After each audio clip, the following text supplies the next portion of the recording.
Bismillahirrahmanirrahim. Assalamualaikum warahmatullahi wabarakatuh. Perkenalkan, nama saya Nurlita Cahyani dari Prodi BKPI semester 2A.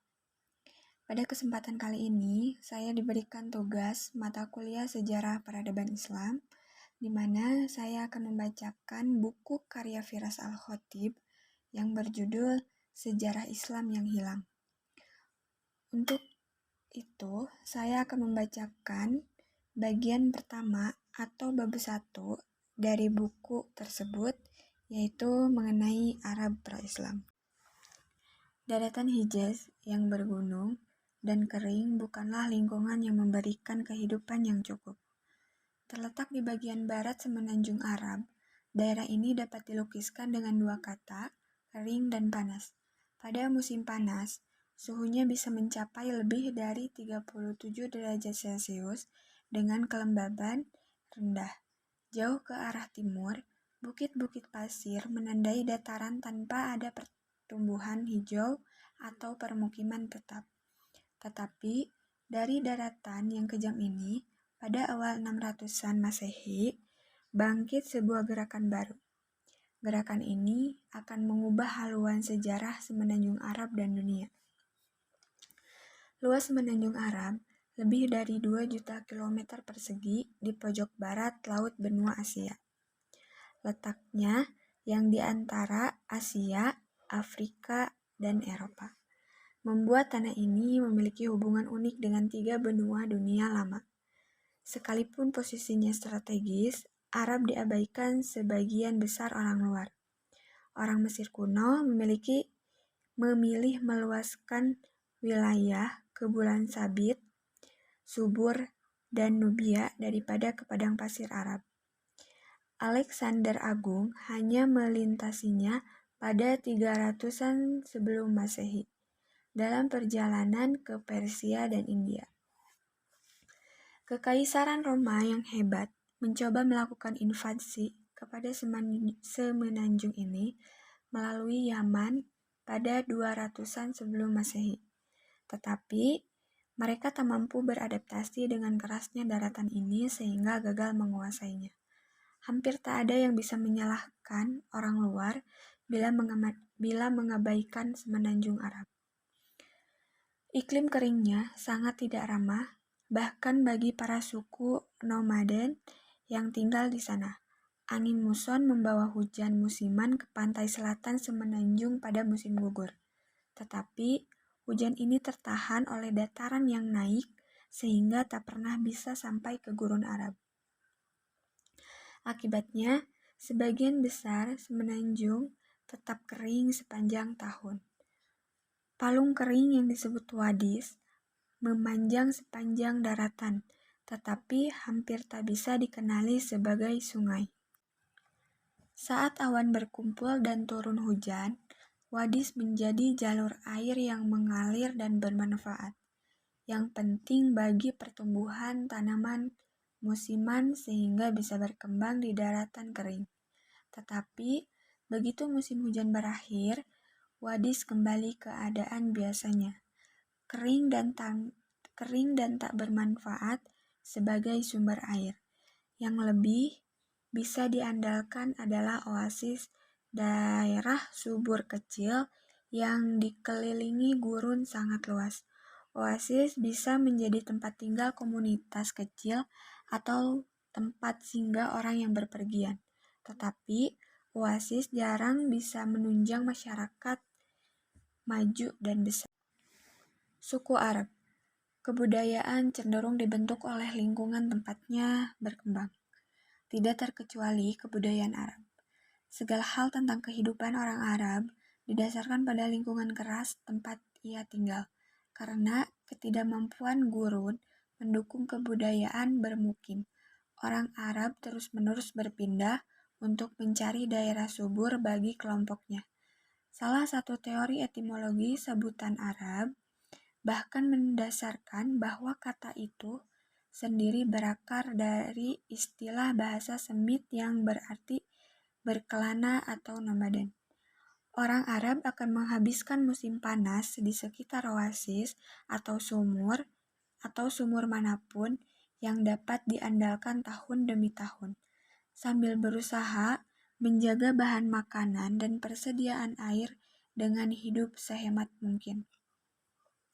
Setelah melewati musim panas, mereka akan bermigrasi ke selatan dekat Yaman, tempat turunnya hujan pada musim semi dan tanah subur untuk ternak mereka. Tumbuhan itu menyediakan cukup makanan bagi kawanan domba, kambing, dan unta untuk hidup sepanjang musim dingin. Saat orang-orang mendirikan tenda dan permukiman sementara, saat hujan berhenti dan musim kering mulai lagi pada musim semi, orang Arab kembali ke oasis dan sumur untuk musim panas berikutnya. Siklus keras ini menjadi norma bagi suku Arab nomaden sejak lama sekali, dan tetap dijalani orang Arab Baduy yang masih hidup di padang pasir Arab. Padang pasir bukanlah tempat untuk sendirian. Dengan begitu banyaknya ancaman terhadap keberlangsungan hidup orang Arab, kerjasama komunitas sangatlah penting. Ketergantungan pada kerabat merupakan garis pertahanan pertama dalam melawan kelaparan dan panas yang terus-menerus mengancam keberlangsungan hidup. Keluarga diharapkan bisa berbagi bahan makanan serta tempat berteduh, dan konsep individualisme murni sangat tak disukai. Keluarga atau sampai tingkat tertentu suku menjadi unit terpenting dalam masyarakat Arab. Sekelompok keluarga berpergian bersama-sama dan disebut kabilah atau klan. Beberapa klan membentuk suku yang dipimpin seorang kepala suku yang disebut Syekh.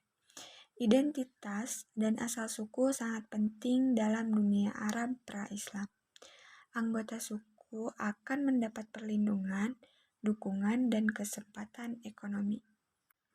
Suku-suku akan berperang untuk mempertahankan salah satu anggotanya, dan perang suku yang mengerikan umum terjadi sebelum datangnya Islam. Persaingan memperebutkan tanah berumput dan kawanan ternak kerap membawa suku-suku pada perang yang menghancurkan, yang bisa berlangsung bertahun-tahun dan memakan banyak korban. Bagi orang Arab, perjuangan hidup itu harus terus-menerus dilakukan, baik melawan manusia maupun alam. Dalam masyarakat suku dan nomaden seperti ini, ungkapan artistik sulit disalurkan.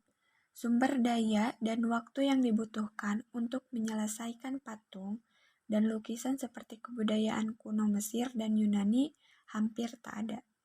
Tetapi hasrat alamiah manusia mencari keindahan tak dapat dilenyapkan oleh pasir gurun. Malahan hasrat ini menemukan bentuk baru, yaitu bahasa. Mungkin lebih dari bahasa lain di dunia, bahasa Arab itu sendiri merupakan sebentuk ungkapan artistik. Kata dan struktur kalimatnya yang cair menciptakan beragam cara untuk mengungkapkan suatu gagasan yang sama. Dengan demikian, puisi menjadi seni de facto di Arab. Syair epos panjang yang memuja suku dan kepahlawanan menjadi karya seni terbesar mereka. Penyair terbaik didapuk menjadi pesohor dengan segala cara. Kata-kata mereka diingat oleh publik dan diulang-ulang lintas generasi. 7 syair terhebat pra-Islam dikenal sebagai mu'allaqat, yang berarti yang tergantung. Syair tersebut dijuluki demikian karena digantung di dinding Ka'bah di Mekah, atau tergantung di hati seluruh orang Arab untuk menghormati medium berbentuk syair ini. Meskipun menjadi masyarakat sastra yang maju, tulisan masih langka di semenanjung Arab. Akan tetapi, bentuk bahasa tertulis ini pernah muncul pada 500-an Masehi. Hafalan sudah cukup bagi orang Arab yang mampu mengingat sejak ribuan baris sehingga dapat mengulanginya bagi generasi masa depan. Menghafal nantinya terbukti menjadi kecakapan kecakapan vital, begitu Islam datang di Semenanjung ini pada 600-an Masehi. Berbicara tentang agama, orang Arab pra-Islam hampir semuanya politeis. Tradisi Islam meyakini Nabi Ibrahim dan anaknya Ismail membangun Ka'bah dan lembah Mekah pada masa lalu sebagai rumah pemujaan satu Tuhan. Ka'bah dibangun dalam bentuk kotak di atas fondasi yang dibuat oleh manusia pertama, Adam. Dari tempat suci ini, Ismail bisa menyampaikan pesan monoteisme kepada bangsa Arab yang telah mengangkatnya sebagai bagian dari bangsa Arab sendiri. Tetapi selama beradab-adab, anak cucu Ismail mendistorsi ajaran monoteismenya. Patung batu dan kayu dibuat untuk menampilkan sifat-sifat Tuhan. Selanjutnya, mereka menampilkan Tuhan-Tuhan yang terpisah sama sekali. Menjelang kedatangan Nabi Muhammad, ada 360 Tuhan di Ka'bah. Pesan Ibrahim dan Ismail tak seluruhnya hilang dari ingatan orang Arab. Bahkan, beberapa ajaran pokoknya masih berperan penting bagi masyarakat ini. Tentu saja mereka masih mempercayai Tuhannya Ibrahim dan Ismail, yang dalam bahasa Arab disebut Allah. Tetapi mereka yakin bahwa Allah hanya salah satu dari banyak Tuhan yang ditampilkan lewat patung. Sistem kepercayaan ini melenceng jauh dari monoteisme ketat yang diajarkan kedua nabi tersebut, serta mencerminkan pengaruh agama Sumeria ke bagian utara. Masyarakat Kristen dan Yahudi yang terisolasi masih ada dalam Semenanjung Arab dan juga menghormati nabi-nabi tersebut. Tetapi itulah ujung kesamaan mereka. Penganut monoteisme yang tersebar di Arab cenderung menghindari asimilasi penuh dengan penganut politeisme Arab dan malah menciptakan masyarakat yang picik. Tetangga Arab. Meskipun berada jauh di gurun Semenanjung Arab, jauh dari kebudayaan yang lebih maju, bangsa Arab tidaklah terisolasi dari para tetangganya sama sekali. Bangsa Romawi telah menjadi adik kuasa regional di sepanjang perbatasan utara Semenanjung pada dekade awal Masehi. Dengan memadamkan banyak pemberontakan Yahudi di provinsi Suriah Palestina, Romawi menegakkan kendali mereka di wilayah tersebut. Bagi bangsa Arab Baduy, hal ini berarti hadirnya mitra dagang yang kaya dan kuat di sebelah utara. Para pedagang secara berkala melintasi bagian barat Semenanjung, dari Yaman di selatan menuju Suriah di utara, dengan memperdagangkan barang-barang dari tempat-tempat jauh seperti India dan Italia. Bangsa Romawi sudah puas bertahan di daerah yang lebih ramah dan familiar di bulan sabit subur dan membiarkan bangsa nomaden Arab melanjutkan perdagangan ke daerah-daerah yang lebih jauh. Di sebelah timur Laut Arab terdapat Platon Iran. Kebangkitan dinasti Sassanid di Persia pada 200-an Masehi menghadirkan persaingan panjang antara Romawi dan Persia yang akan berdampak kepada bangsa Arab. Batas antara dua kekaisaran besar ini berubah-ubah, tetapi biasanya ada di gurun Suriah, Semenanjung Arab sebelah utara.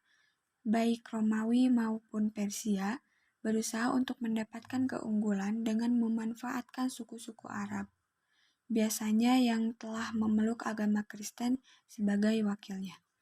Bersemangat memanfaatkan konflik ini untuk kepentingan sendiri, persekutuan dua suku Arab pun berkembang menjadi negara sekutu demi kekuatan besar.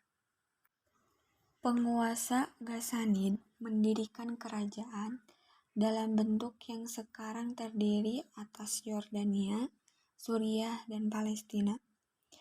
Kerajaan itu berfungsi sebagai penyangga bagi kebiasaan Romawi. Dengan cara yang sama, Lahmids mengontrol Mesopotamia Selatan dan melayani Persia. Kedua kerajaan Arab ini sangat dipengaruhi oleh majikannya, yang menghabiskan banyak dana untuk mempersenjatai daerah taklukannya dalam menghadapi musuh.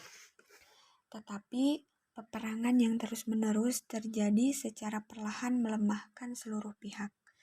Menjelang awal 600-an, Romawi dan Persia kelelahan akibat perang berpuluh tahun dan bersembunyi di balik kekuatan militernya. Ghazani dan Lahmid juga merasakan tekanan perang karena mereka hanya pion dalam konflik berkepanjangan ini. Tetapi kebanyakan suku Arab menghindari konflik eksternal di antara kedua kekuatan imperial tersebut. Mereka lebih tertarik melanjutkan perdagangan yang menguntungkan dengan dua kekaisaran tersebut daripada membantu memutuskan pemenangnya. Di sebelah selatan semenanjung terdapat kerajaan Aksum yang kuat di Abisinia. Ethiopia sekarang ini berada di pegunungan Abisinia. Aksum adalah negara perdagangan kuat yang menghubungkan kerajaan-kerajaan di pedalaman Afrika. Rute laut Samudra Hindia dan bagian selatan semenanjung Arab sebagai tempat persimpangan perdagangan. Aksum berpengaruh besar bagi perdagangan Arab yang berdagang dengan orang Aksum di Yaman. Seperti halnya Romawi, Aksum adalah kekaisaran Kristen yang bersitegang dengan Persia dalam beberapa kejadian. Pengendalian perdagangan melalui Yaman merupakan sumber konflik tanpa henti karena kedua belah pihak berusaha menjadikan para pemimpin lokal sebagai pengikutnya. Dalam globalisasi dunia yang meningkat pada awal 600-an, bangsa Arab sadar akan keberadaan para tetangga mereka dan terpengaruh oleh peristiwa-peristiwa yang terjadi di luar semenanjung Arab. Menjadi persimpangan tiga negara besar menyebabkan mereka mafhum akan politik internasional dalam memiliki keahlian memanfaatkan persaingan demi keuntungan mereka. Meski tinggal di lokasi yang berbahaya, bangsa Arab aman di tengah-tengah gurun. Mereka menanjung semenanjung itu Jazirat al-Arab, yang berarti pulau bangsa Arab, menggambarkan betapa terisolasinya bangsa ini.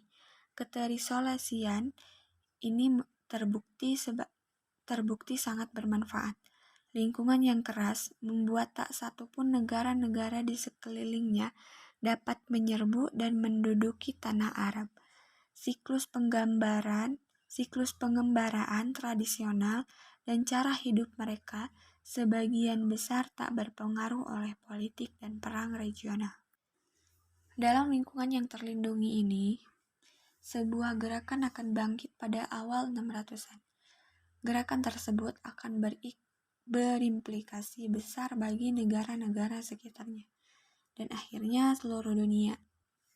Gerakan ini akan mengubah nasib bangsa Arab selamanya dengan membangun dan memanfaatkan kemampuan uniknya serta membuang perilaku budaya negatif yang telah menjadikan mereka bangsa nomaden, pengembara, dan suka berperang. Faktor geografi, iklim, dan politik bersama-sama menghadirkan lingkungan sempurna tempat Islam lebih cepat tumbuh menjadi kekuatan dunia dibanding gerakan agama atau kekaisaran manapun di dunia. Kekuatan itu akan menyapu padang gurun Arab, memasuki Romawi dan Persia yang sudah babak belur, menaklukkan berbagai wilayah dan mengasimilasi beragam bangsa, serta menciptakan imperium yang membentang dari Spanyol sampai India pada awal 700-an, terbesar di dunia saat itu. Pertumbuhan kekuasaan dan kebudayaan yang eksponensial belum terbayangkan oleh bangsa Arab pada awal 600-an. Mereka saat itu masih berjuang untuk bertahan hidup. Tetapi Semuanya dicapai karena kehadiran seseorang yang membawa pesan revolusioner dan janji bagi nasib baru bangsa Arab. Seorang yang sanggup melangkahi padang pasir Arab, Muhammad. Sekian, terima kasih. Wassalamualaikum warahmatullahi wabarakatuh.